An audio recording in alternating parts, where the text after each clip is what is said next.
All right, we're live. Welcome back, Ameer. What's up, brother? Not much, man. How you doing?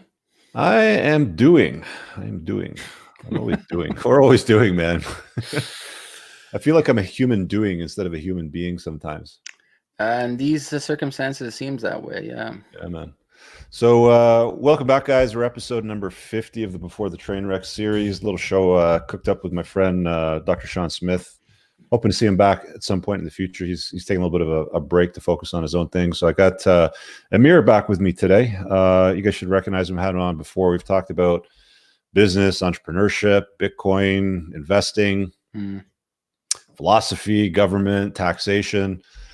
You're one of the most well-rounded guys that I've come to know out there. I really enjoy having conversations with you. So I thought I'd bring you on for this one and really just kind of shoot the breeze a little bit about thriving in an environment of chaos. We've talked about anti-fragility before, the event that we're kind of cruising through right now. I don't think we're supposed to say what the event is, according to YouTube. I heard Brian Rose got his London Real channel taken down, or some audio ripped out of his recent interview with a fellow that was talking about the current environment. All my videos that I mentioned that got ripped out.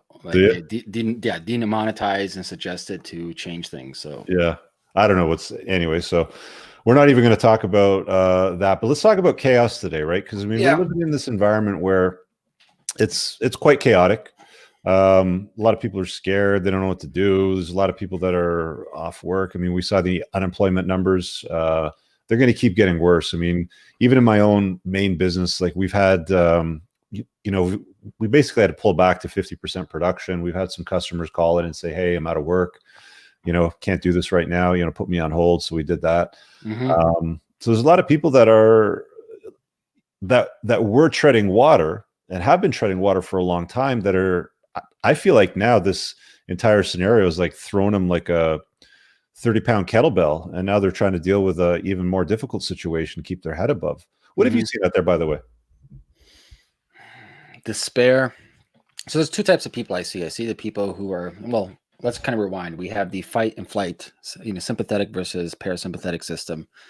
And depending on your past, the context, all these different things make you who you are today. And a lot of people are stuck in the flight mode. They are scared. They have the scarcity mindset. And when you have that, you're very depressive. And so basically what they're in fear mode right now. The zeitgeist is fear.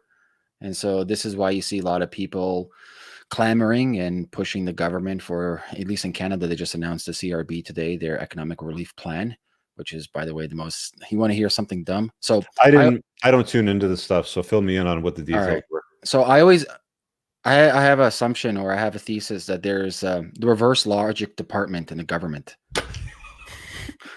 There's a whole department, the reverse logic department. Yeah. It almost sounds like a Monty Python movie now. For sure. Okay, so the CRB comes out. Get this. I'm like, that makes sense. When I read it, I'm like, that's Which department is the CRB? Well, it's just they call it, the Canadian Economic Relief Benefit. Yeah. And so states, okay, so Rich, you still make a little bit of money, right? So you're not entitled for any relief. But me as Ameer, I'm broke. I make no money. You can get whatever you want. You can get your 2K, but you rich? No. Yeah. You're still making something. You get shit. So I'm like, genius logic. So help people out that have nothing, but the people still promoting and supporting the economy and working to pay the bills, they get nothing.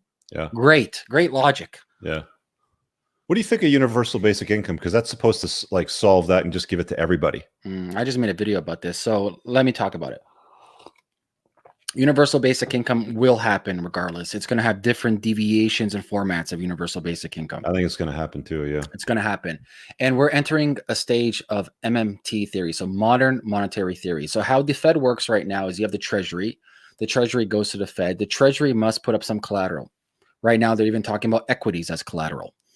And so basically, you got to put up equities or bonds or any types of collateral for the Fed to print out money. MMT removes the collateral aspect of printing money. There's no collateral. It's print as much as we want It's digital. We can print 10 trillion. We can print 100 trillion. And before with quantitative easing in 2008, what happened was we did quantitative easing. Quantitative easing went to Wall Street.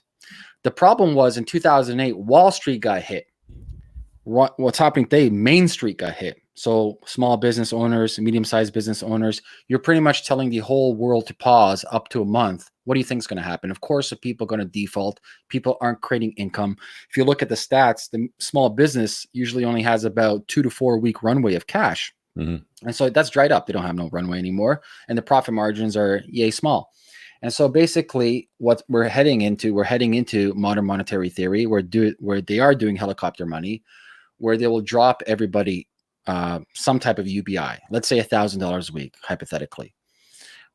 But there's also no free lunch, right? There is no free lunch. Milton Friedman talks about everything comes at a cost. So where we're heading to a caste system. And so if we thought that income inequality, caste or caste? Caste. Okay. What like the Indian caste system, or so in India you have caste system, you have different levels of society. Or if you want modern day version, you have in China the social credit system. So if you behave as a good citizen and you pay everything and you stay in line as a good little pleb, you get access to the high-speed train, you have access to healthcare, you have access to education.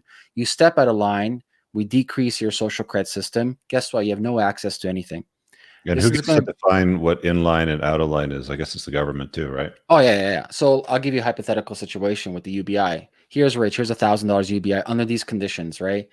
Your kids have to be vaccinated. You have to pay taxes on X, Y, and Z. You have to do this. You have to do that. There's going to be stipulation with that money. And if you don't follow these stipulations, you don't have access to the system being the whole that we offer you. And so basically it becomes condition. It's almost a house giving you money like in the casino. The house always wins. And we're going to have a whole society programmed to accept these little breadcrumbs for the government. And that's going to cause a lot of psychological issues. Now, beyond the psychological issues of UBI, short term, it's beneficial. Short term, we're going to get a honeymoon effect. We have all this money coming in. Long term, you're going to have massive inflation. Huge. Because what's going to happen is you have now more cash fighting for the same amount of resources of commodities. What do you think is going to happen? The price is going to go up. So do you think the UBI is going to be facilitated through government printing, or is it going to be facilitated through massive companies like Amazon and Apples of the world that automate and roboticize many processes and systems so they can basically just throw money into the tax system and send these people home? Like, where's this money supposed to come from? Is it money's directly going to come from the treasury right to your pocket? So printing, and printing, and they're going to tax you the money they give you. Yeah. The CRB, they tax you. Yeah, the relief economics when they tax you. Yeah, it's $2,000 for the individual here, from what I understand, monthly. And I don't know how long that's supposed to run for, but I'm guessing 4 months. 4 months. Okay. Yeah. And I know that the small business fund is something like $40,000, and it's interest free, and 10,000 is forgivable. First year. Yeah. And it's 10,000 is forgivable if you pay it back before the end of the year. So I mean, dude, it's so weird to me because I've been watching the stock market for the last couple of weeks, and I was predicting when this started to correct. I was looking for a buy-in opportunity under 18,000. First it was 20,000. I thought, okay, it's going to be 18,000. I thought, okay, you know what? I'm looking at the prior correction in 2008. It even could go as low as 16 or 15,000 with the Dow specifically. And then it got down to around like just under 20, and then it's bounced back since then. And it hasn't really dove back down. And it's like, I don't think people realize that, you know, you can pump in and buy some of the market, but there's nothing supporting any of that, right? Like if you go out today, I don't know how often you've been out. Like, have you been out anywhere? Or you kind of like just, no? Out my door to grab some food and back. That's it. Yeah. Like I order most of the stuff to my house now, and I've tried to avoid shopping or going to grocery stores and stuff like that. I had to go to the Home Depot the other day, and they're closed, so they have curbside pickup because I had to get something to, I don't know if you can see, but the wall behind me had a big hole in it, so I figured I might as well fix that. So I fixed it, right? So I had to go get this like putty and stuff, and they wouldn't let me go in the store. They're like, it's closed, but you can order it online, and then you do a curbside pickup. Yeah. And that entire process for like an $8 box product, I had to drive all the way home, order it, wait 3 hours to get an email. The email confirmation says, okay, you can pick it up. You go there. You wait another 40, 45 minutes for them to come out and put it in your car. there's all these people along the way verifying who you are. Are you okay? Do you have any symptoms? It's like, I don't think people understand how serious and how bad this is. The unemployment numbers are not fully reflected yet, right? Like this chaos is just starting to unfold, right? It's just starting to unfold. I think it's going to be another month or two before we really see a bottom in the market. It might even be longer. Well, if we look at a couple examples. So if we look at 08, we look at Japan, we look at the 80s, and we look at, it's a little bit different right now with the virus because of the supply chain. Well, this is the first time in history we've had no supply and we've had no demand. Well, reduced supply and reduced demand. And all I hear out there on social media sites is people complaining that Barbados couldn't get like 7 respirators. Ventilators, right? This is what social justice warriors are worried about right now. Trump's a bad guy and they couldn't get 7 ventilators to Barbados because they paid for it. But there's something big that's about to unfold that you haven't even seen yet here. Yeah, I think the market is way overpriced. I think we're in a dead cat bounce right now. Yeah. Based on what I've been looking at, I think we have a long way to go down. I think when people think this is the worst, get ready. Get ready. The thing is, let's remove economics from this for a second and talk about psychology. The mimetic zeitgeist is fear right now. People are scared. People are trying to figure out, how can I pay for my house over my head? How can I get food? Beyond just the Maslow hierarchy of needs of survival is also the fear within, like, oh, can I contract this? Is it safe for me to go out? I can't be around people. Yeah. So the fear mindset has set in, and it takes a very long time for the zeitgeist, the mimesis, to have a tipping point to reverse the other way around into positivity. And so it's here, the depression will set in. And so I think we're going to see a massive amounts of economic collapse, rent, real estate, produce. And I think people just need to prepare. Like everything is set in motion already. There's no turning back right now. What should people be doing going forward? Some actionable advice, because, I titled this on making better choices and sort of dealing with chaos, right? Well, number one, like let's stop freaking out, first of all, because it's beyond your control, right? Number one, turn off the news. Yeah. Fuck the news. It's not healthy for you. Number two is, do you have cable? No. Yeah. Not at all. I think I canceled mine like 7 years ago. There's nothing on there's nothing on cable that's of any use to me. Yeah, it's garbage, man. Yeah. Okay. So turn off the news. Turn off the news. Reconnect with your family if they're, if you have a good relationship. It's a good time to reconnect with friends and family.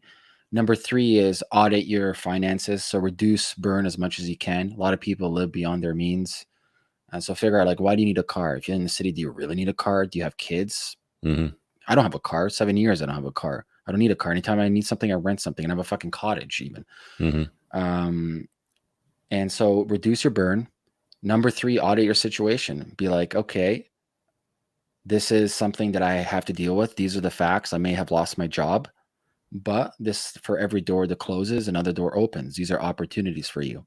Let me ask you this question. Yeah. I think there's a lot of people that have been sent home and they're laid off, and they're probably hopeful that they're going to get their job back. They're going to get recalled at some point. Yeah. Do you think that there's a percentage of people, and if there is a percentage, what do you think that is, that will never get called back? 80%. You think 80% won't have a job in a few months? They're just not going to get called back. They'll be obsolete, automated, outsourced, canceled, whatever. 80% of workers are commodities. They have zero value in a workforce. Why do you believe that? Because whatever they do, a robot can replace them with, or outsource them to India. Yeah. I think that a lot of companies as well. I mean, I'm an employer. I've been an employee. I've done both for a long time. And I think that a lot of companies are going to start to realize there's a certain percentage of our workforce, whatever that looks like, that we're not going to call back. It's just not needed anymore. And those numbers haven't even been reflected yet. Like, we don't even know what that looks like. I don't know if it's going to be 80%. I think that's a bit of a stretch. I was thinking more along the lines of like 15 to 25%. I think 80, because you understand, you look at service work, which got hit the hardest. So events. You think people have money to go back in restaurants, or have the trust to go back into big crowded places? Well, the trust is down. and money is obviously, it's not as abundant anymore. Mm-hmm. You know, there's obviously going to be a lot of people that are going to be, you know, suckling on the teeth of the government because here's $2,000, right? I've seen people making less than what the government's going to hand out for free. Of So course. they actually got a pay rise by being sent home. And this is where you create a two-tier system of plebs who will accept it. It's 80-20. I always believe it's 80-20. Like the Zipf's law, power laws. You have 80% of the, let's say, community or Canada residents, they will accept the $2,000 because that gives them more money than if they were working, and they will follow all the rules. Mm-hmm. And if they're not happy, it's on them. They have to step outside of the line and be like, I don't want to accept this $2,000. There's so much more opportunity out there. What should people be doing right now that have been sent home, that have been laid off? Like, what do you think that they should be doing with their time? Building skills, man. Like what? Like what's an important skill for the next couple of years? Meta learning, hands down. The ability to pick up knowledge that really matters for a domain. And so people like to be very tangible and focus on like a specific skill. Like, yeah, I'll give you an example. I fucking hate it all the time. Learn to code. Listen, I understand code. I can code. I fucking despise it. I despise coding with every aspect of it. I hate sitting down and coding. I know how to do it. I just hate it. So I'm not genetically and mentally designed to code. Mm-hmm. And so the whole notion of like, well, because learn to code, everyone, no, man, all humans are different. So, but the ability to meta learn, the ability to look at the fundamental principles of a subject matter, to look at the key things that matter in that, that's a superpower. If you can have the ability to absorb knowledge quicker. Camera won't focus. I have that problem all the time. Stupid. I think just put your hand up. Yeah, there you go. No, I think your face has to go up on it. There we go. How's that? No. I don't know. Oh well, whatever. I'll be out of focus. I'm nothing Yeah. to look at anyway. It's much better looking. Go ahead. Yeah, and so meta learning, man. Meta learning. The problem with most people, they need direction.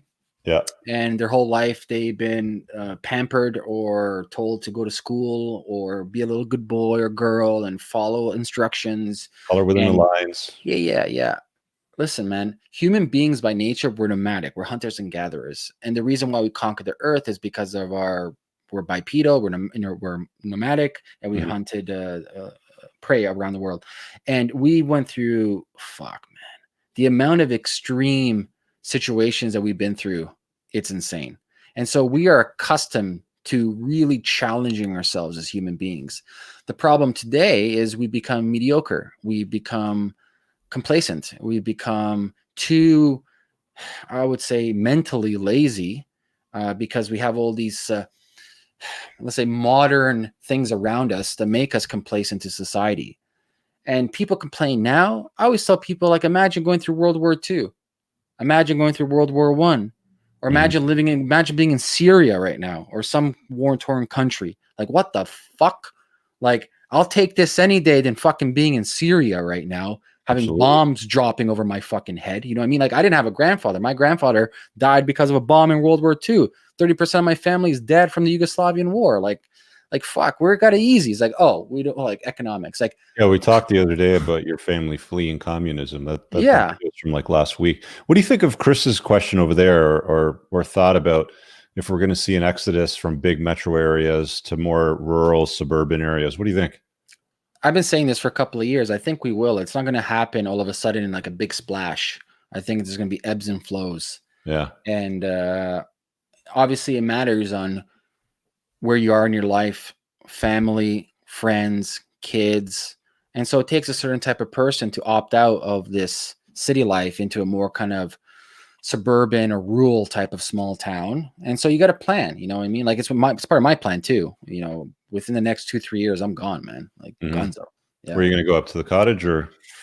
Maybe BC, or, back to British Columbia and do like a 6-4 month split. So 4 months, escape winter, go down south, and then come back to Canada during the summertime.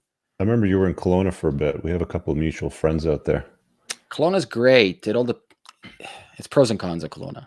Yeah, well, we're not going to talk about that right now. But yeah, so I think people are are going to spend less time in urban centers because we're watching what's happening. Oh, there we go. It's focused. Because we're watching what's happening with New York with this situation. We're going to call it the situation. I feel like the guy from Jersey Shore now. Yeah. With the situation. He should brand himself more, man.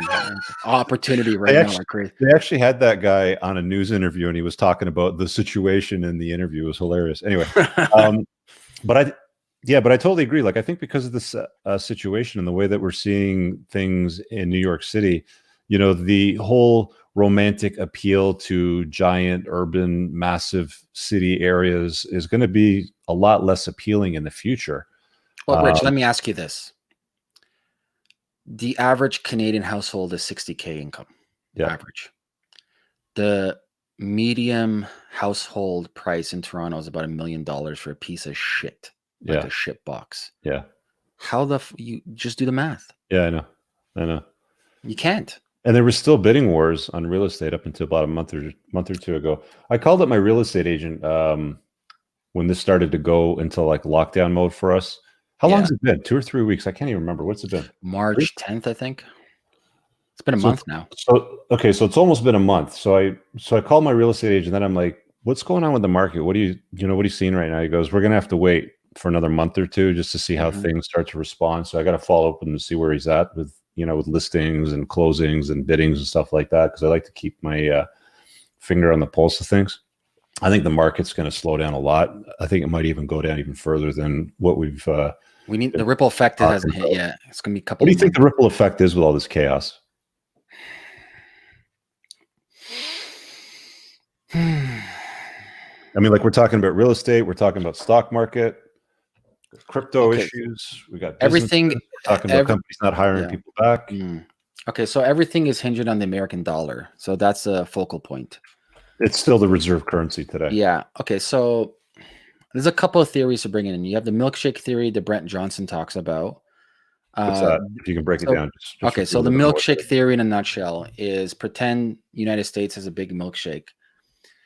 The U.S. is the hedge currency of the world. All debt is denominated in U.S. Government bonds, T-bills, anything is denominated in U.S.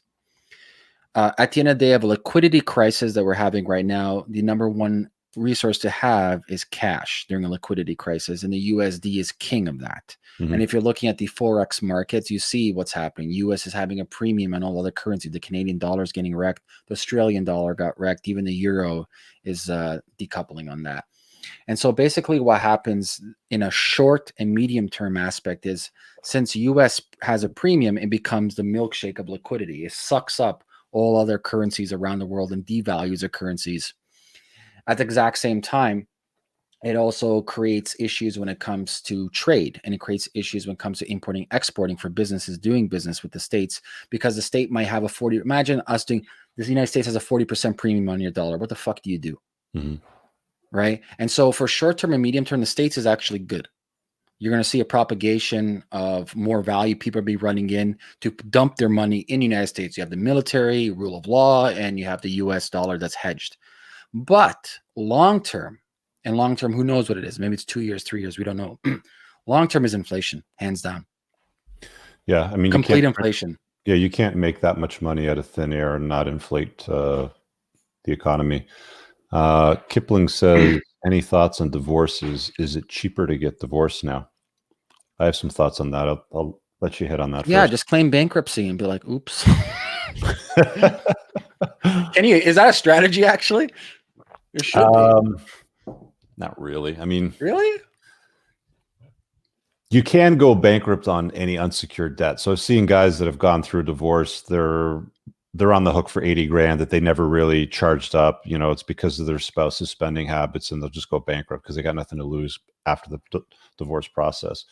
But as far as divorces go, I think you're going to see an uptick, because from what I understand from the divorce lawyers that I've spoken to, their busiest time of the year is the end of the summer.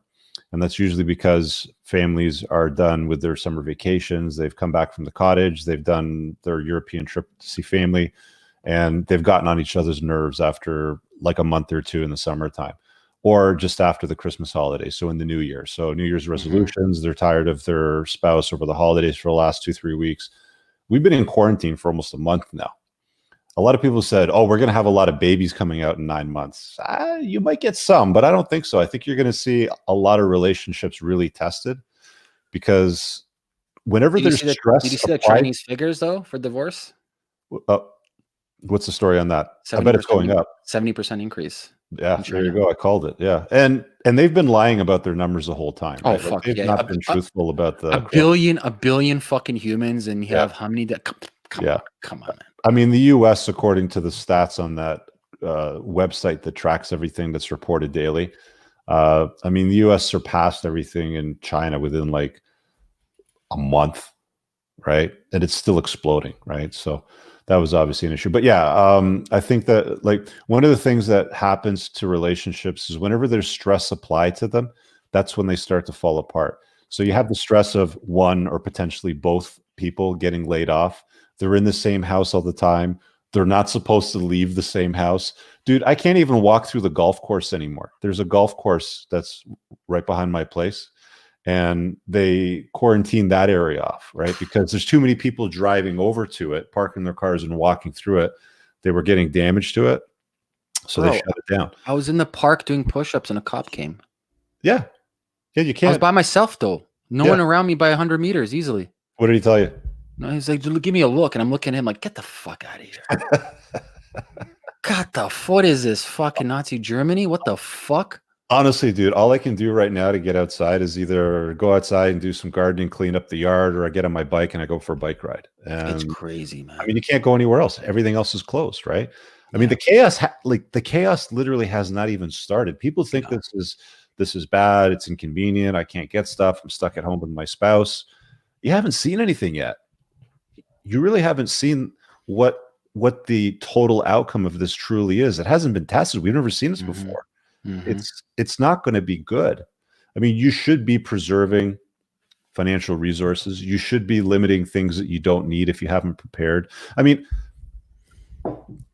I'm in the debt business. I've done that for almost 20 years. We've saved people over $100 million, right? Like, we've done this for a while.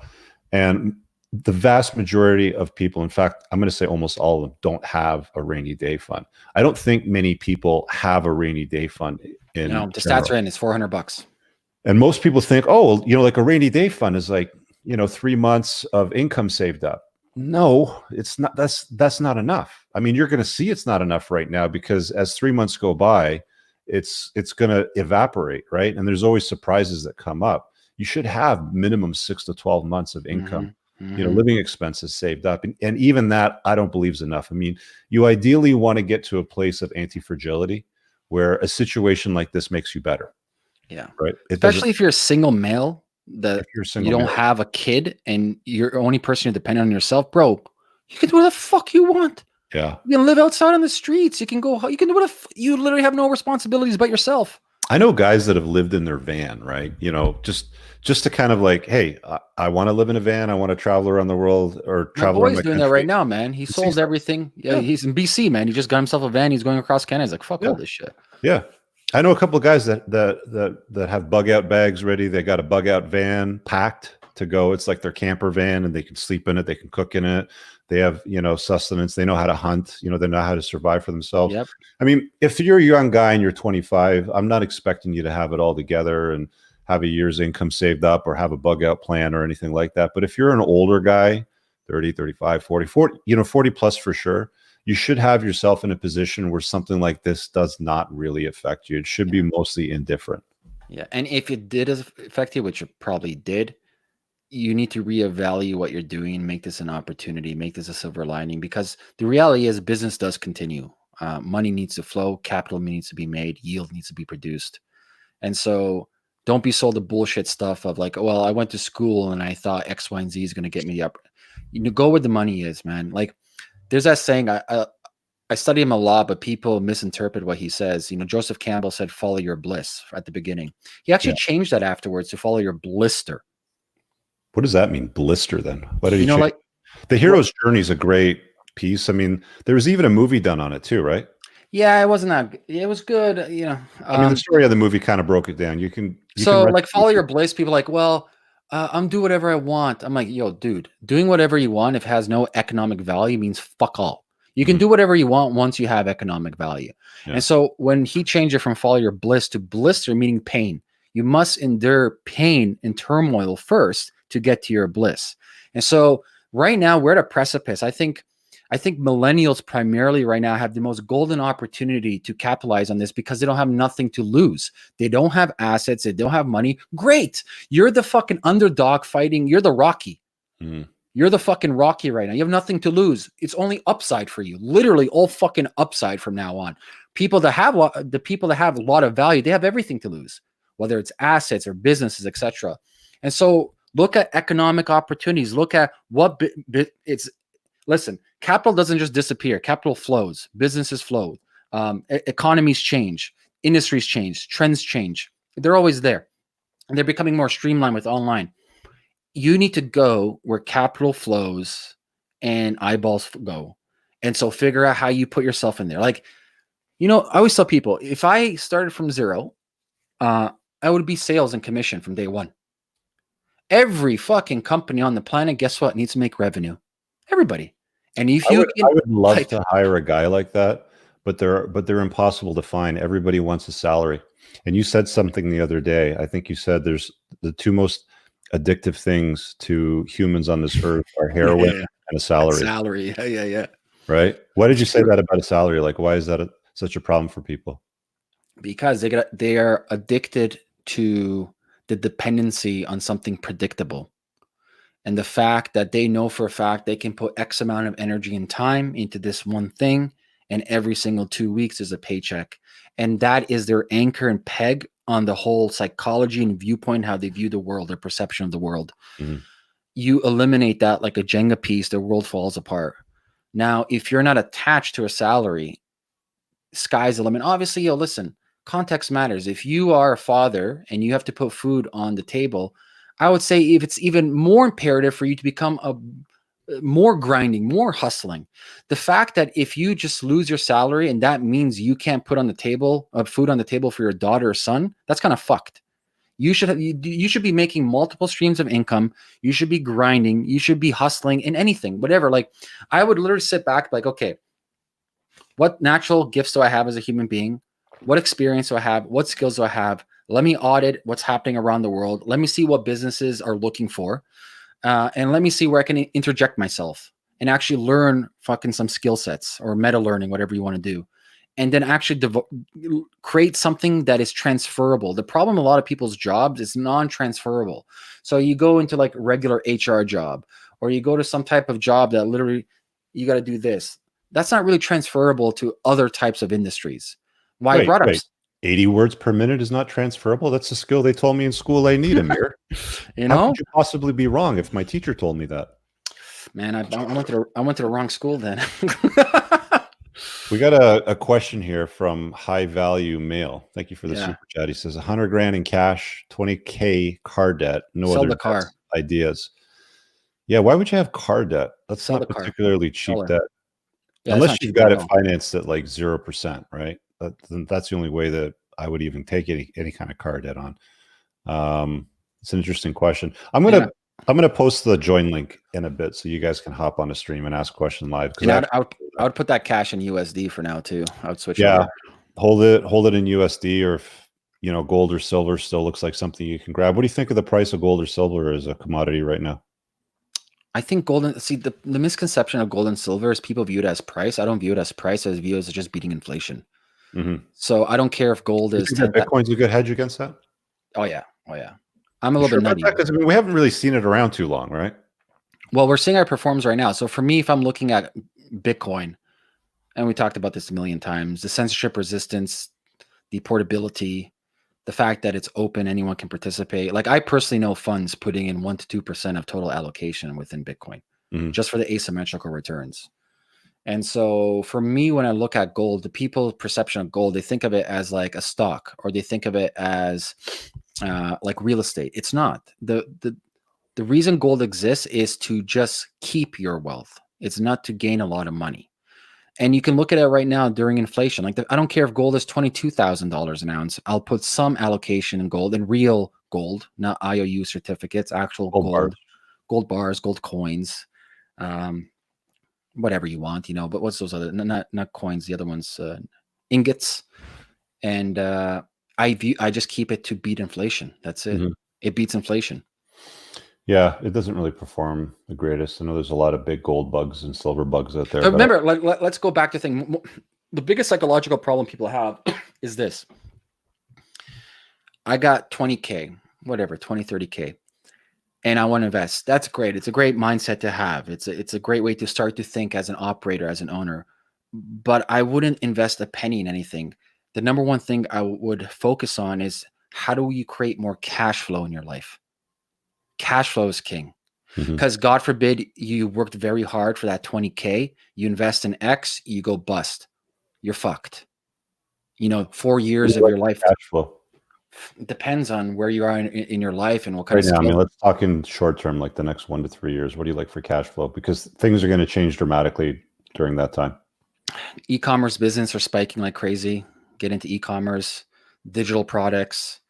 I always tell people something short and simple. Like if you have a really good skill, package it up and become a consultant, you know, do some consulting gigs on the side for cash flow.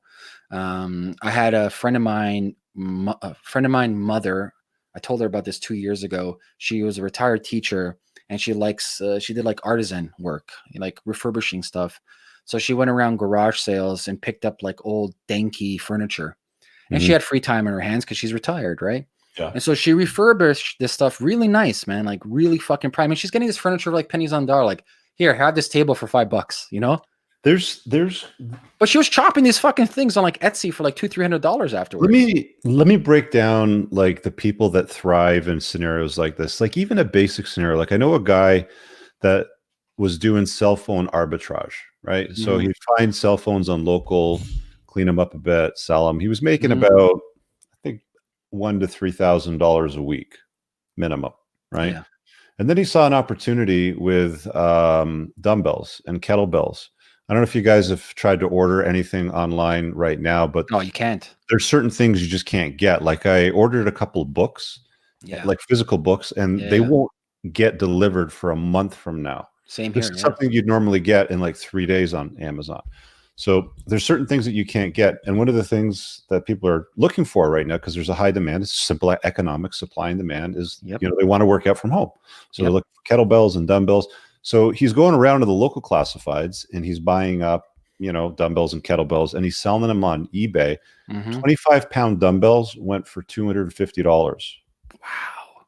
Right? These things don't cost $250 to buy them. Good for him though, man. So he made like $3,000 over a couple of days, right? Good for him. So there's some opportunities out there for you guys to capitalize in the chaos. You just have to go and look for them. It's like, okay, what is there in demand right now? Well, people want to work out from home. Well, how do I placate that demand? Okay, well, how do I find these devices? You know, I've seen people make their own home gyms, like basically like jail yard gyms where they do some woodwork and they take a bunch of leftover 2x4s from their deck and they screw them all together and they make a bench, and they'll go and take 2 cinder blocks and they'll put them on the end of a bar.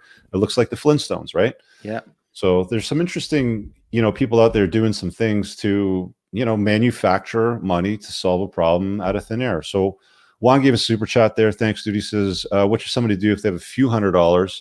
I know somebody in that situation. I have a couple thousand and currently, thankfully, employed. That's not a lot of money. You're not going to put a dent in the universe with that amount.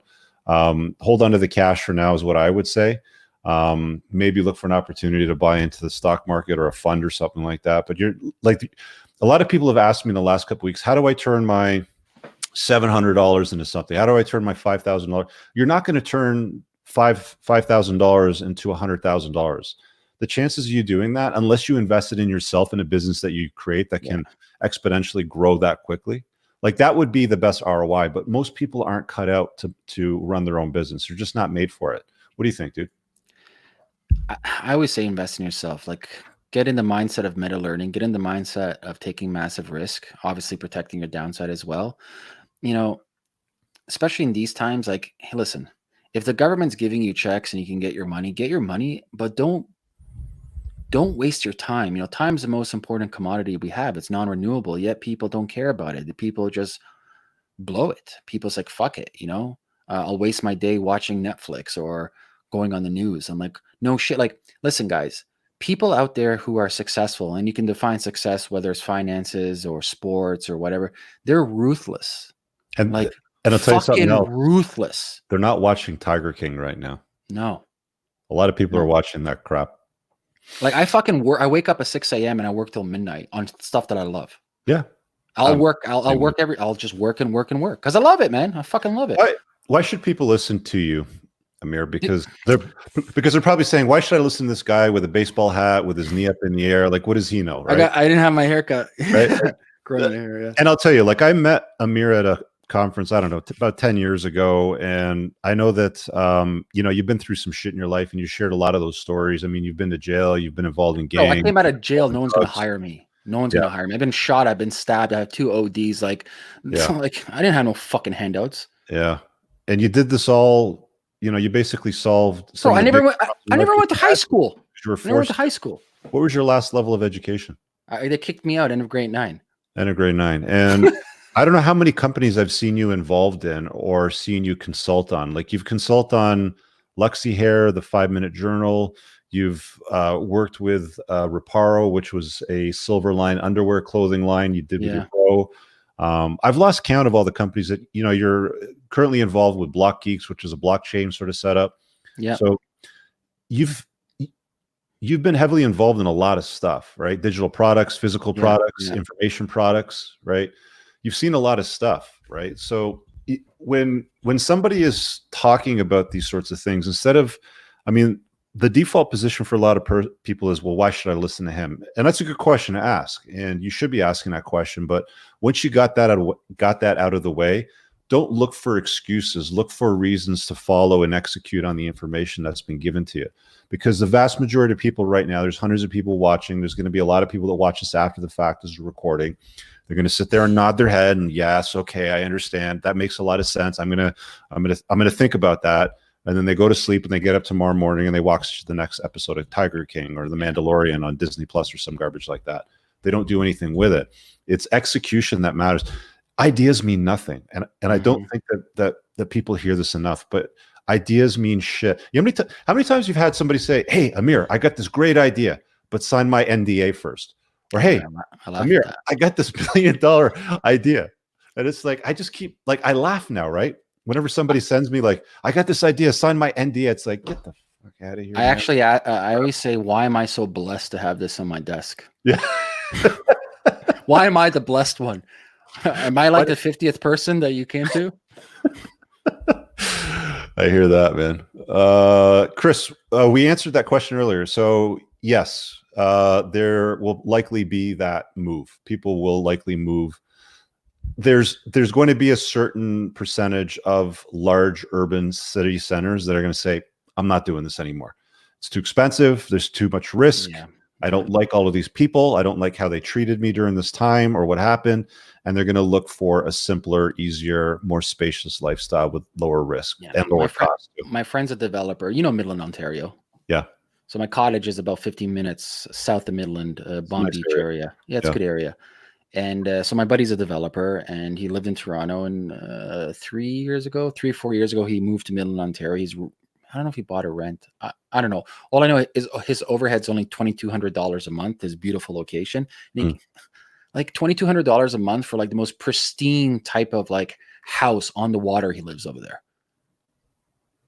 Like trailer house, brick house. Like what kind of house is it? Oh, like beautiful bungalow on the water. It's gorgeous. Oh, okay. Okay. Like estate. Like you're talking about like probably like 100-foot front yard, 300-foot backyard right on the fucking lake over there. Yeah. Like I follow a couple of people on Instagram that are doing some home workouts right now. And you see the spread of space and land that they have. And I live in the suburbs. Like I live north of the Toronto area. So I'm not directly in the city, but I can get to the city very, very quickly if I want to. And it's like, I have a certain amount of jealousy seeing them do all of these things on their land.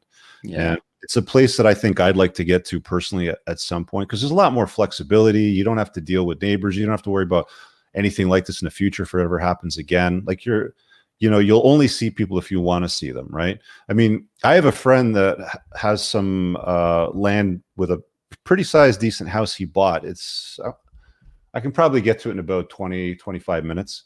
And he has an entire room in his basement turned into basically a gun safe. He just basically turned the room into a gun safe. And it's a large room. It's about the size of the room that I'm in right now. And the entire walls from top to bottom are covered in guns.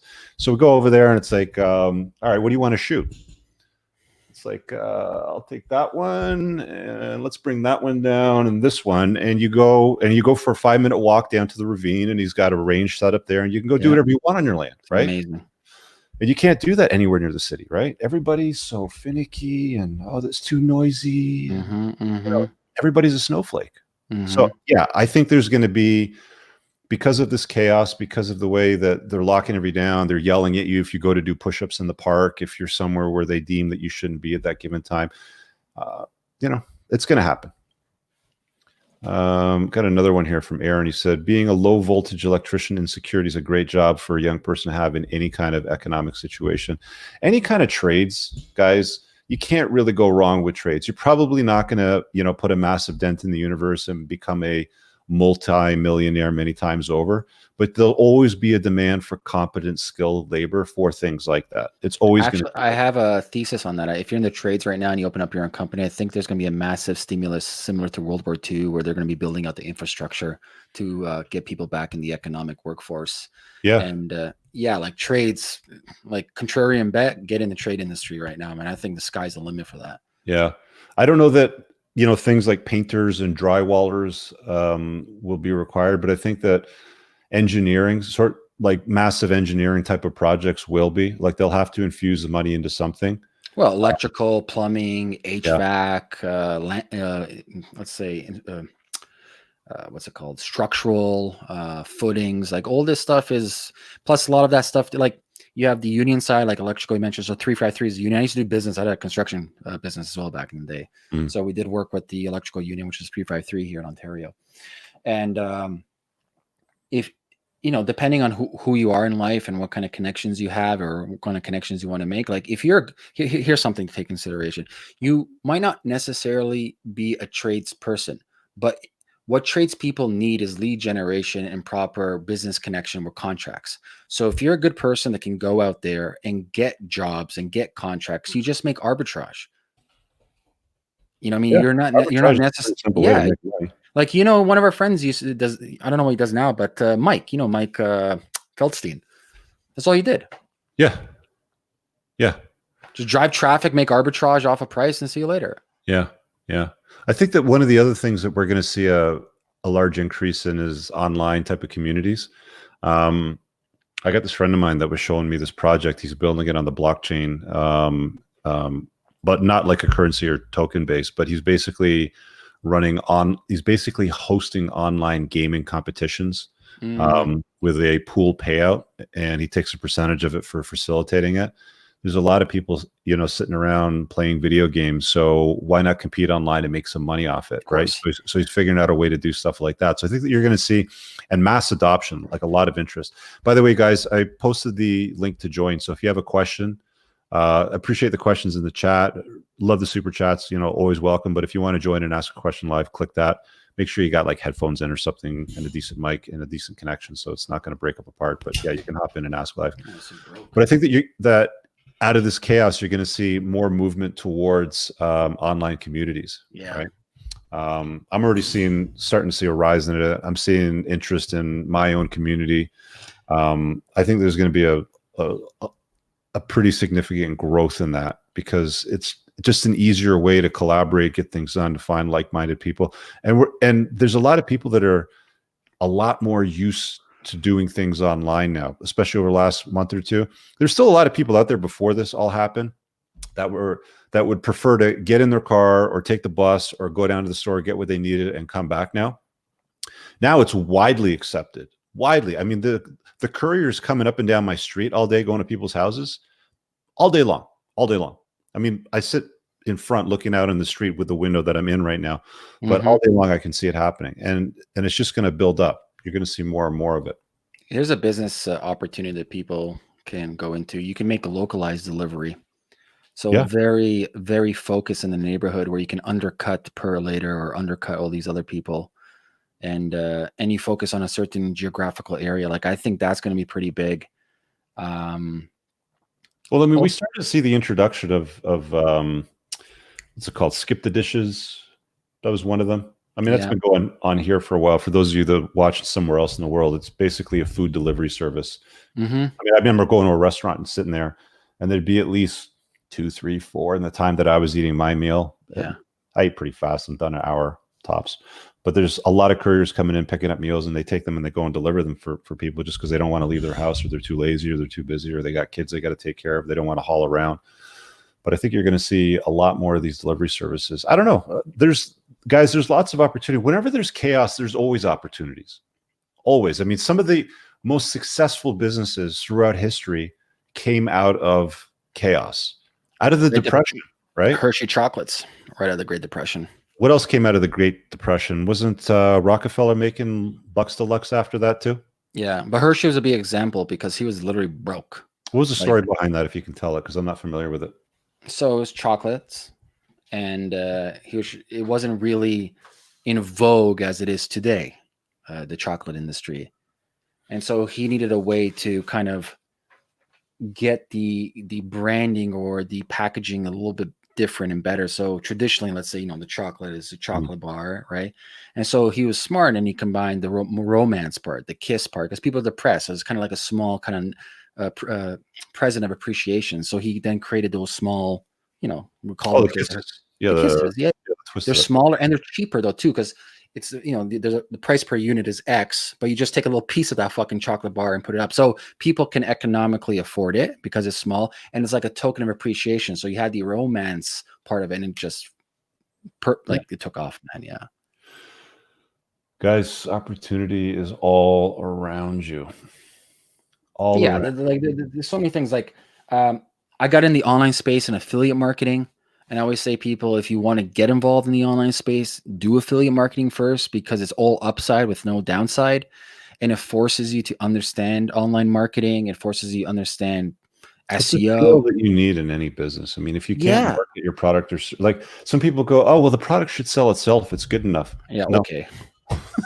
On what planet do you live, my friend? Peter Thiel's first rule of business is distribution. It's not the product. Yeah.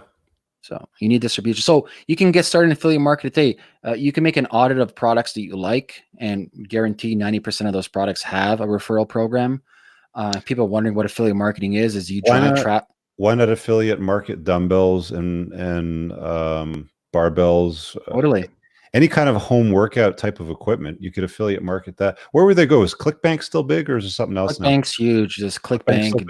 ClickBank, JB. So you can go Amazon affiliates as well. I think it's called Amazon Partners now. Yeah. Almost every fucking company out there has affiliate program. Guys, listen, if there's dudes out there picking up dumbbells and kettlebells locally and it's selling 25-pound dumbbells for $225 on eBay, verified, I saw the screen. Do affiliate marketing for a company that does fitness equipment. I'm sure you can move the product and make some money.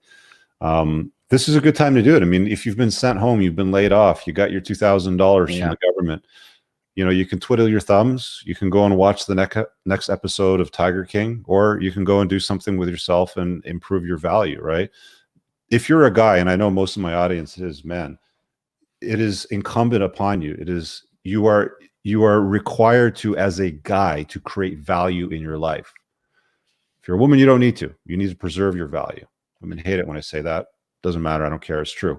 But as a guy, it is incumbent upon you to create value. And what that means, you have to do something of some kind of significance.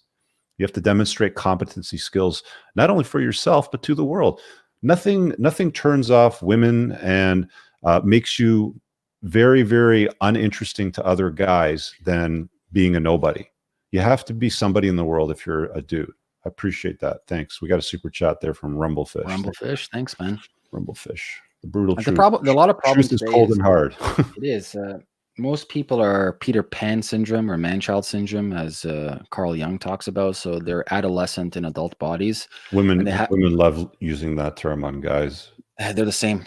It's different. It's like the generic term. Peter Pan, mommy issues, which turns into it's always something. into the mother complex, which is the mother devouring the child. And this, in fact, is quite prevalent today. And so, like, if I would recommend people read up on Nietzsche's Übermensch, the metamorphosis required mentally to go through strife, to go through pain. Listen, guys, like, don't view pain in a negative connotation. Yeah, it sucks. Like, you're going to feel depressed and you're going to feel hurt and it's going to be like really bad. But there's very few human beings that are willing to go through it. Like, I view it as like a superpower. It's like the amount of experience and knowledge and wisdom that you gain through going through the hero's journey and tackling something that you've never done before, that you have no experience in. Like, no one can teach you this. The best things in life, no one can teach you. I forget who said that, but no one can teach you anything. You have to experience it yourself. Yeah. I just posted the link there for the wiki page for Übermensch. I thought that I thought Nietzsche was just German, didn't it? Was he Jewish? Most definitely. Yeah, Mensch is Jewish, yeah? Or it would be part Yiddish. So it's German, Hebrew, Yiddish, yeah. Tomato. Yeah, tomato. But yeah, Übermensch is a great philosophy. It's from going to the camel to the lion fighting the dragon. The dragon is doubt. So let's talk about it. So you have the camel. The camel's analogy. Let me put a load on the camel on the back. How much load can you put on yourself mentally? Then you evolve to the lion of strength. The lion has to fight its internal dragon, and the dragon guards things. The dragon is thou shalt. So the dragon is your ego, and the ego likes to protect narratives, right? Stories you tell yourself. It's like, I'm not good enough for this. She may not like me. Money is evil, right? So these are the programs that we have in our mind. And on the scale of the dragon are all these thou shalt not do this, thou shalt not. But you as a lion, by first becoming the camel, getting the load, then graduating to lion, you got to fight the dragon. Once you fight the dragon and you win over the programming you have in your mind, you evolve then into the child of play. So you have the adult body, but you also have you view life as a playground. It's there for yours to play around, to do whatever the fuck you want to do. Everything happens in our life is based on our own mental limitations. And we have limitations. It's never like, oh, I just graduated. No, it's context. And so when you view the world as a kid, remember a kid, like, you have a daughter and you see it firsthand. It's like, they don't have fear. They don't say things. They don't accept things as status quo. They always ask why is this? Why is that? Everything's a playground for them. Everything's experience. Everything's fun. We need to become that. We need to view life as a fucking playground. It's like, hey, you want to start a business? Who the fuck's stopping you? Go. Hey, you want to, whatever the fuck you want, whatever. Like, I don't care what it is. You have especially here, right? You have the opportunity to do it. It's just the narratives in your mind that's stopping you from doing it. Got a super chat here from Mike. Michael T. Michael. Books for meta learning. The best book for meta learning is not directly meta learning a skill, but it'll be meta learning knowledge, and that would be Mortimer Adler, How to Read a Book. So it's used as an analogy for reading a book, but the skills or the structures and heuristics they have in there can be applied to anything. What book in your life, or maybe top 2 or 3 books, had the most impact on your belief system and got you better results? Hero with 1,000 Faces, anything from Joseph Campbell, anything from Carl Jung, Short History of Carl Jung. What's the book? What would be a good introduction for Carl Jung? Let me pull it up. I forget the book's name.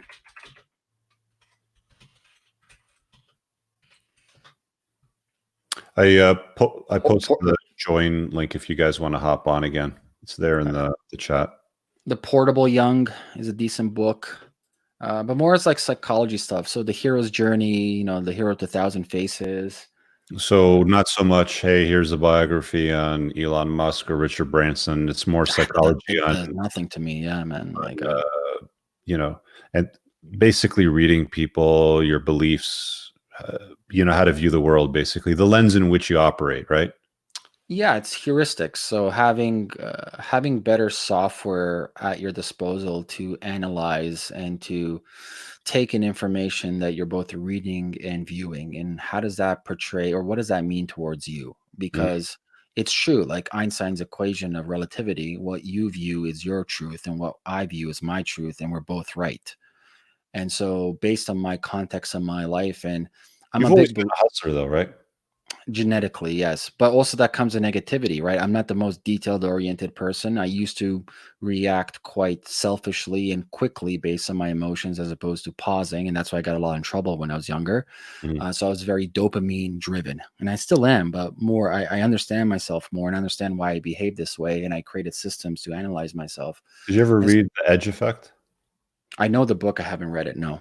Yeah, it's an interesting way to kind of like take a look at your there's four main chemicals that drive your behavior with brain. I know you mentioned Yeah. dopamine. I can't remember what the other three were. I read the book last summer, but there's certain things that you can apply to your diet to kind of balance that out as well too. I thought that was an interesting book as well. Oh, when I changed my diet, that helped me a lot. So when I got into health space about 12 years ago, that changed a Yeah, lot. I quit drinking. I haven't had alcohol in 10 years. And you know me, I've been yeah. pretty focused on health. Do you still get involved in what did you call it? Psychonautics? Yeah. Not right now though, but I gotta Yeah, wait till I go to my car. I have to be in nature. I can't do it in home. yeah. Yeah. What does that look like for you, generally speaking? I mean, I've played around with psilocybin up at Cottage Country, once or twice. It's been interesting. How does that help Depend It's helped me a lot. So it depends. Like, you have different protocols, whether it's like MDMA or whether it's psilocybin, whether it's Iboga or LSD or there's a bunch of other ones like 5-MeO, DMT, which I haven't done that, but I've done DMT. So for me, it would be more or less a combination of psilocybin and MDMA. So something would look, it all depends on how deep you want to go. Do you have them But facilitated, or do you set for, intentions before, or you oh, just yeah, kind yeah. of So uh, I'll run through the whole thing. Set and setting, most important thing. Usually for psilocybin, I'll do like 3 grams. I haven't done a hero's journey, which is 5 grams plus in a very long time. So 3 grams is where I like my comfort zone. what's the difference between a hero's journey and a heroic journey? Same thing. Same thing. Okay. Yeah, yeah. So 5 grams plus, give or take. And I've done like a lot. I've done 10 grams. Like I've gone through dimensions. And so basically with the 3 grams set and setting, so let's say it can be anywhere, but it has to be in nature, rent Airbnb a cottage or go to my cottage or wherever, a friend's cottage. And each room is set up a certain way. You have the ambiance in the space, you have candles. So the set and setting is really important. You can have your phone then with you, that you have a app for recording, simple pen and paper. And then you just go through the experience, have a good playlist of music that you like. And then when things come up, depending on how you want to capture what you're feeling, you either say it on your phone or you write it down. And then depending on how you're feeling, you can step outside, go into the forest, and that gives you a different experience. You can go to a different room that you set up that has a different ambiance. That gives you a different experience because your environment dictates how you are going to feel that trip. Mm. Yeah. That's interesting, man. I gotta look into that a little bit more this summer. Dave, I got you in the waiting area, but it says device is not connected, so I'm not sure how to introduce you. So maybe leave and come back in if you can hear me. So we talked about psychonautics. We talked about book learning, meta learning, economy. You know what I want to hit on that we haven't talked about yet, that I know you're really well versed on, is politics and government. Yeah. And let's kind of look mostly at the US side of things, because Canada, like, there's really nothing to talk about over here, right? In Canada, we got Justin Trudeau, whatever. I follow Maxime Bernier, and I like the guy, but I don't think he shouldn't have split. A horrible mistake. Yeah. I don't think you're ever going to see a libertarian government. I don't think I'll ever see it in my lifetime. Well, libertarian governments are also an oxymoron, because the whole point of libertarian government is not to have a government per se. Very small and no government. Yeah, I know. You're right. You're right. What do you think of the political situation right now out there? More specifically in North America, more specifically in the US. I can't believe that the Democratic candidate or leader is Joe Biden. That guy. Is he the official leader? Pretty much. So Bernie Sanders he's see ya, don't want to be See ya. ya. Yeah. That guy But doesn't even know where he is half the time when you hear him talk. But with the latest development, there could be a probability, and also too, we don't know what's going to happen with the COVID and state by state election. So they're still debating whether the election cycle. That being said, though, there is a probability because of how they liked Como, how he handled the situation, that they might consider him as Democratic candidate to run against Trump. Dude, my stapler would be a better candidate than Joe Biden. Honestly, I don't know how that's even a conversation. If it comes down to Biden and Trump wins in a landslide. Well, you'd think. You'd think, but dude, all I hear online all day, I mean, any social platform that I go on when I have to go on it, it's people whining and moaning and complaining about Trump.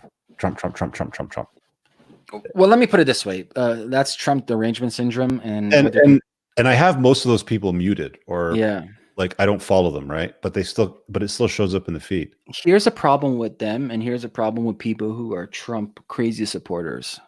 They're both the same, and I'll tell you the problem. They believe that somebody must dictate and control their life, regardless of if it's Trump or some other random guy. The very notion that you are stating that these people are necessary to govern your life. The whole system itself is a fraud, complete fraud. Well, most people are sheep. Like, they believe they need a leader. They believe they need to bend the knee to the supreme, whoever it is at the time. And Chomsky said it the best. There's only one party in power, and that's a political party, regardless if it's left or right. Yeah. They're both the same side of the coin. And people complaining. I don't see much difference. I mean, my life doesn't change either way. It's either the taxes go up or slightly down, or there's not much difference, right? And that's a mental issue with people. I see people have such ideological connection either with Trump or against Trump, and I'm like, you guys realize you're the exact same people, exactly the same.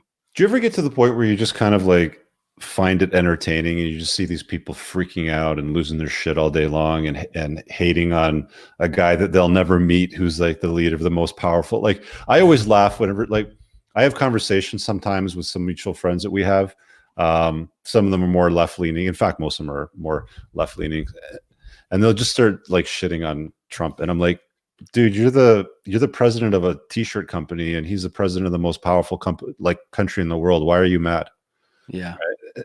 And it's like, people they have nothing better to do with their time than to get mad and yell at politics. And it's like, look within yourself. This is the area that you can control. Also, you people think need to that all understand the problems you have right now are because of whoever's leading your country? You think that's why you have a shitty life? Your life sucks because you made bad choices. That's all that it boils down to. Politics is an act of aggression, regardless of where you stand on. It's my way or the highway. I dictate the rules. I dictate the policy. It takes a certain type of psychological makeup to have that type of mental design to say, I want all your votes and I know what's best for you. No, Richard, you don't know what's best for you. I know what's best for you. I know exactly how you're going to live your life. Everybody's been conditioned for that. Everybody, their entire life. Let's march down and vote. What was the thing the other day? There was some nonsense about, how do I vote from home? I want to do all my voting from home now because of the situation. It's crazy, man. People are crazy. Like the situation. All right, Dave, I see you got your camera up and your audio, so let's throw you in. What's shaking? You're muted. There you go. And boom. There we go. Unmuted. Well, I'm working from home, but I don't know how long. I work for a small business that is highly dependent on selling computer gear to, state, local government, education, hospitals, that kind of thing. So our sales force isn't out hitting the streets. So I'm in the technology side, so I'm not going to be doing a lot. And I've been looking at my own situation, and if my paycheck stops, I've got some income through my military retirement, but it's not going to be enough. So I'm starting to look at, okay, I'm going to not pay this bill. I'll pay this bill, not pay this bill, and I'll just wait and see what happens. But it's not that bad yet. Yeah, let me tell you something about paying bills, because this happens to be my wheelhouse. Yeah. Anything that's credit card, anything that's unsecured debt. I'm going to tell you something about unsecured debt. Credit card balances, unsecured lines of credit, overdraft, any of those things. It's not collateralized like a mortgage or a car loan, for example. So collateralized loans would be like a mortgage, because if you don't pay, they take your house. Yep. But anything that's not collateralized, that's the first thing that you don't pay. And you can go bankrupt. You can discharge it. You can settle the debt. You can hire a company to settle the debt. You can settle the debt your own.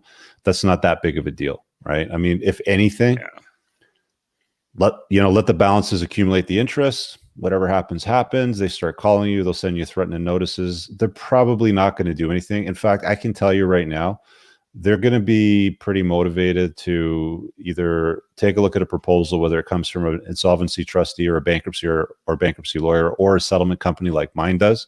They're going to be they're going to be quite motivated to take something than not, because of the market conditions, because the number of people that have been out of work. So don't even worry about your credit card balances. Is make sure you got a roof over your head and food in your stomach. Don't worry about the credit card balances. Yeah, those are the two. Those are the two solid things I've got. Is the mortgage is covered. I don't have any car payments, so that's not going to go away. Mm. I'm in a pretty good position from I've stacked some stuff. I got my bullets. I got my food. But it's one of those things that I'm 2 years away from retirement, and it's like, oh my God, my whole plan is going to turn to shit in a heartbeat here if this thing doesn't free itself up a little bit. Let me ask you a question, because you're an ex-military guy. So how many rounds do you keep at any given time for preparedness? Well, there's numbers. So a basic infantryman, carries an M16, has 30 round magazines. His basic combat load is 290 rounds. That's 7 30-round magazines. Mm-hmm.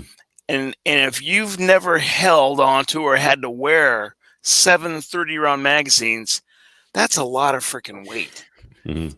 So it's not the amount of rounds it's how much can you carry, and that's also in your bug out bag, and how much can you carry in your trunk in addition to your 3 or 4 gallons of water and maybe 5 gallons of fuel. So it's Do you have a bug out bag for you and your wife? I've got 3, but they haven't been totally prepped.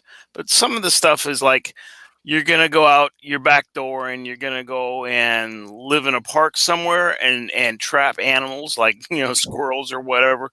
There's a lot of fallacies in just bugging out. Like, I'm just outside of Seattle. For me to go into some place where I could actually hunt, that's like a 3 to 4 hour drive. Mm.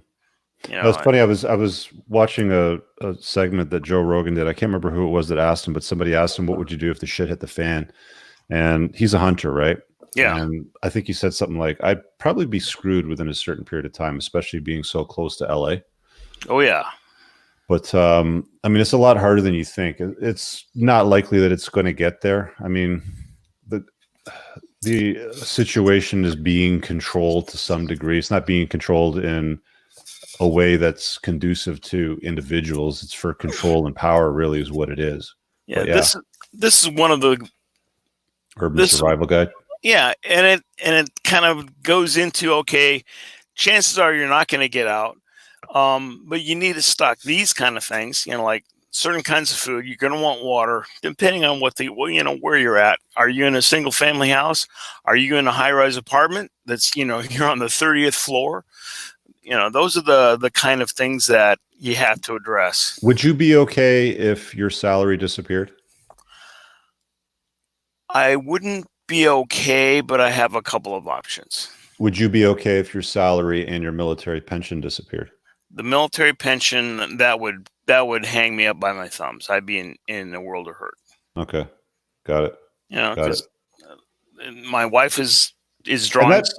And that could potentially happen, right? I mean, you lose your job, you lose your salary. The government decides, you know what? We're no longer paying out pension disbursements. We don't have the ability to do so. Not likely it's going to happen. I mean, they'll just keep printing money. We're talking about that from the get-go. Especially for the military. Yeah. Yeah. Well, I don't want to piss off the guys with the guns, right? And the bullets. And the bullets. But I've got other skills. I've got I can do drywall, I can do machine tool work, I can do welding, I can do woodworking, that kind of stuff. So I've got other skills. I can do plumbing if I need to. Electrical would be a little touchy, but I can survive. So those are those. What are you doing? What are you doing at the computer company?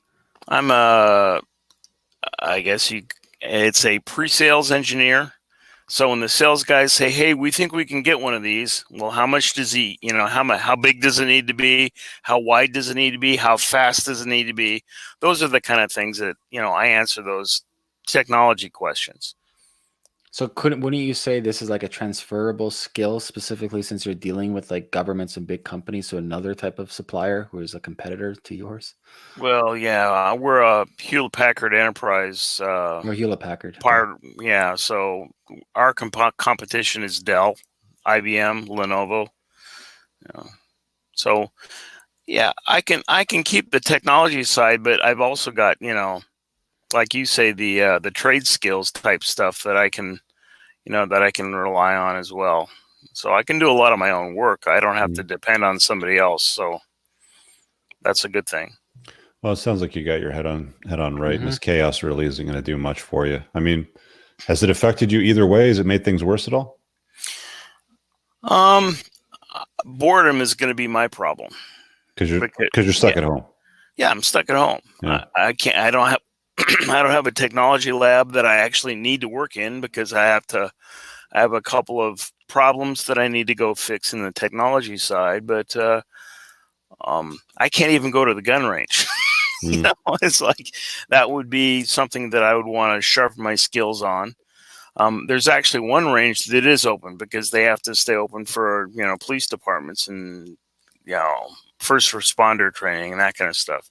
But yeah, I may have to go inventory my bullets and check my primers and cartridge cases and see what else I can do if I get really bored. Yeah, I don't think we're going to see anything that bad as far as chaos goes. But I mean, it sounds like you got yourself in a position where you're in pretty good shape as long as it doesn't go sideways for you, right? Yeah, I mean, I'm kind of hunkering down. I'm because I'm a military guy. I've done planning. You think about contingency plans and like here's the first step. If it goes to this level, what's your next step? So you're always coming up with. You don't walk around and not have a plan. And family's going to rely on you for that, right? You got kids, wife. They're all looking at Dave. Yeah, the wife is here, and she knows how to shoot. So Useful skill to know. Yeah, I took her to a front sight 4-day defensive handgun course like 3 years ago, and it's like, oh, don't piss this woman off. She can hit targets.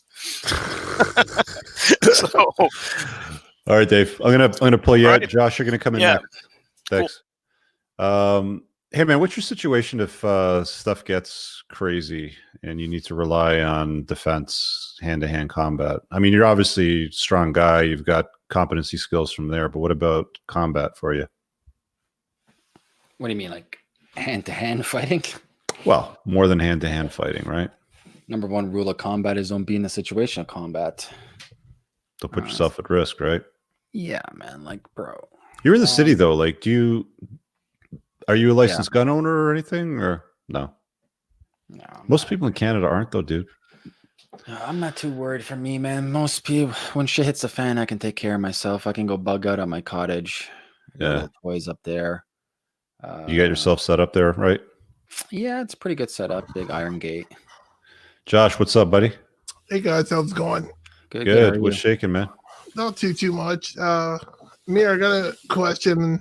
Yeah. Questions maybe about affiliate marketing. But first things first, I just want to agree with you on the basic income. the problem with basic income too is that like I live, because I'm in a wheelchair, I live in like low income housing, right? And like I look out my my office window here, and I can see 6 townhouses, and the single moms just sit on the and their husbands too. They sit on their porch all day, smoke cigarettes. They're on their phone all day, drinking Tim Hortons coffee. Like they got money, lots of money. Oh, you're Canadian, Timmy's. Yeah, we take really good care of those people. Yeah, so yeah, I'm just an hour west of you guys, and cool. So these people on welfare or whatever, they're just still useless human beings, right? Like the universal basic income isn't going to fix. They're like sponges, really. Yeah. What it is. They just suck up stuff. Well, they're votes. So you have to look at the system. They guarantee votes when it comes to election cycle. Yeah, don't even get me started on who should be able to vote and who shouldn't be able to vote. But yeah. 100%. I don't think they should be able to vote at all. Okay, so I got some questions about affiliate marketing. Just a couple of quick questions. Like, do you think it should be cheap or expensive products? Does that matter? What kind of content should I put it with? Like, should it be video? Should it be blogs? And then are there like really hot products that you think are good right now? Like weed, CBD, and then are there any products like don't do that, stay away from that? Good questions. Okay, so question 2, have you ever done it before? Just what very, very little. Okay. I got one like nootropic supplement a little bit on a couple videos, and I think I made one sale. Hey, one sale's good. I remember the first time I made $1 online. It's a great start, man. $6. It's awesome. All you need is somebody to give you $1 to prove that you know how to do something. Exactly. At least start. The question for cheap or expensive, I don't think so matters. I think it's just more or less focusing on the skill set. So that really doesn't matter. Once you get your skill set going and you really understand what you're doing, then it's very easy for you to pivot to another product. And more or less, you're probably doing a couple of products. Now, as for CBD, like listen, like I wouldn't get that granular. It's like very semantic, whether it's like CBD or whether it's nootropics or something. I would more or less be like, okay, how much time am I going to dedicate per day? Let's say 1 to 2 hours you knock off. And am I actually going to hold myself accountable? Like anything in life, people will start something and like, this is too hard, I give up. You know what I mean? Like, and so for me, it's more or less like, listen, you already done it. You made $6 and it's great. So you understand the system that it works. I would be focusing on, I want to guarantee that I spend 2 hours a day. I want to hold myself accountable. If you have any friends, get them to hold yourself accountable as well. Pretend you run the business. And so have yourself KPI. So it's like, what do I want to achieve? And make some crazy ballpark thing, like something that you can't hit. Like I'm a big believer when it comes to like hitting goals, make it so fucking outrageous that even if you get to 80% of the goal, you're way ahead of anybody else. And then your question about like, how do you do it? So you mentioned like whether like videos or content or that. I think it matters also. It matters the product that you're selling, like whatever you end up picking. Let's say, for example, I don't know, like CBD, for example, you end up picking that, right? And there's different things of CBD. It can be CBD smoking, CBD vape, like, I don't know, there's a million fucking CBD products out there.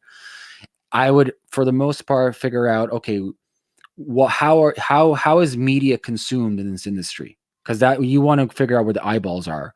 You know, when I was in the affiliate marketing space, I was in the health space. And primarily all the stuff that we did is we did Web 2.0 YouTube videos back in the day, because that's where the audience and eyeballs were. It wasn't primarily just like web-based text content. There's more or less video content. So we focus on YouTube or video in general. And so let's say CBD, you end up finding that a lot of people are finding CBD products from Pinterest, for example, I don't know, or Instagram. I don't know the industry, so I'm just pulling shit out of my ass right now. But let's say it is Instagram. Okay.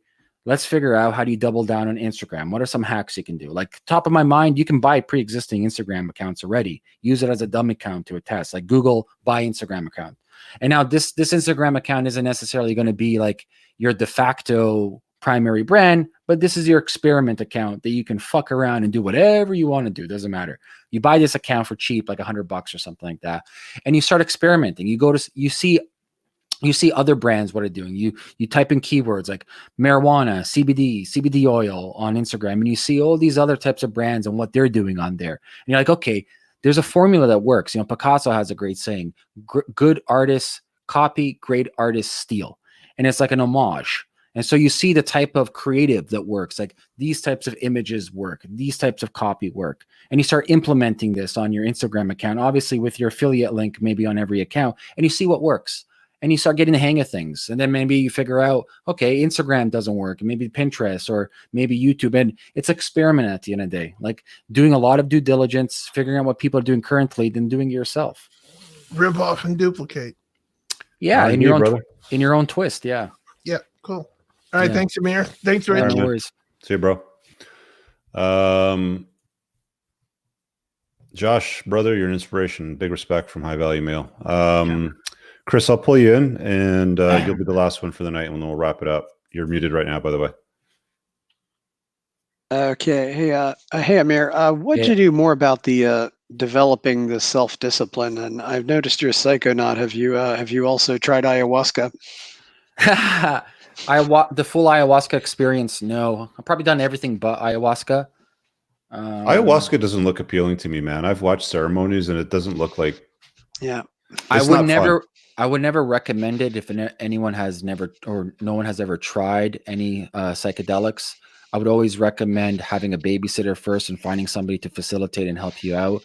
I would definitely start with maybe not even like a true psychedelic, but more maybe MDMA. Obviously, caveat, guys, a huge fucking caveat. If you're on benzos or SSRIs or some type of pharmaceutical drug, that's a no bueno, as we say. So definitely consult your doctor. And if you're on any of these drugs, it does conflict. That being said, if you're not on any of these conflicting medications, then I would definitely start small, like anything. You can even start smaller with like microdosing. So 0.2, 0.3 of psilocybin in capsules. That's been pretty good results for a lot of people out there. Yeah. I'm already very experienced with ayahuasca. Just want to let you know, I know all about the contraindications and things like that. I've been to Peru, so yeah. Oh, nice. Yeah. So that's the only one I haven't done the full ceremony yet. Yeah. Did you come away from that a better, different, changed person? Like, what was that like for you? I'm always curious of somebody's experience with that. It really, I think I have a lot more integration in my head, and I actually do believe that it helped improve my eyesight. Really? Yes. There are some applications too. For example, if you Google ayahuasca and Parkinson's, there's some promise there with and there was a woman at my retreat who had ALS. You want to hear the craziest story of a psychedelic? I read anecdotal. So from British Columbia. So there's a lot of interesting scientific literature when it comes to neurogenesis, when it comes to psychedelics, primarily done on psilocybin. There's some stuff on ayahuasca and very interesting stuff done on iboga. But the anecdotal stuff they did on LSD. So this story is fucking insane. So the like in LSD, okay, how do I say this story? Okay.